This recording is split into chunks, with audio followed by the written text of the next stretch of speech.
ছাত্রছাত্রীরা আগামীকাল তোমাদের ভূগোল সাবজেক্টের পরীক্ষা।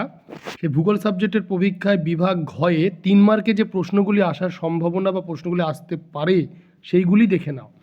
মাধ্যমিক ফাইনাল সাজেশন 2026 ভূগোল বিভাগ ঘ 3 মার্কের কমন প্রশ্ন। ফার্স্টে যে প্রশ্নটি দেওয়া রয়েছে, নদী উপত্যকা হিমবাহ উপত্যকার মধ্যে 3টি পার্থক্য লেখো। 2 জৈব ভঙ্গুর ও জৈব অভঙ্গুর বর্জ্যের মধ্যে পার্থক্য লেখো। ভেরি ভেরি ইম্পর্টেন্ট কোশ্চেন, 2টি পার্থক্য।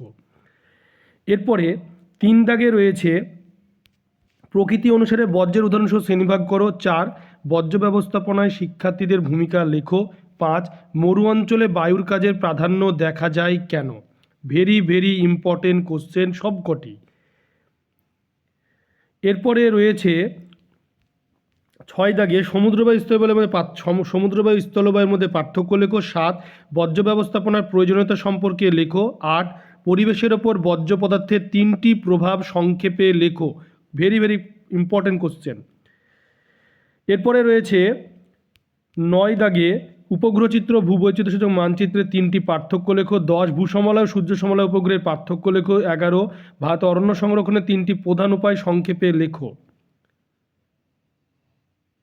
12 দাগে রয়েছে ভূবৈচিত্র্যসূচক মানচিত্রের 3টি ব্যবহার ও বৈশিষ্ট্য লেখো। 13 উপগ্রহচিত্রের 3টি ব্যবহার ও বৈশিষ্ট্য লেখো। 14 ভূবৈচিত্র্যসূচক মানচিত্র ব্যবহৃত বিভিন্ন ধরনের স্কেলের উল্লেখ করো। 15 দূরসংবেদন ব্যবস্থার সুবিধা ও অসুবিধাগুলি উল্লেখ করো। তোমরা ভিডিওটি বেশি করে শেয়ার করবে, চ্যানেলটিকে অবশ্যই সাবস্ক্রাইব করবে।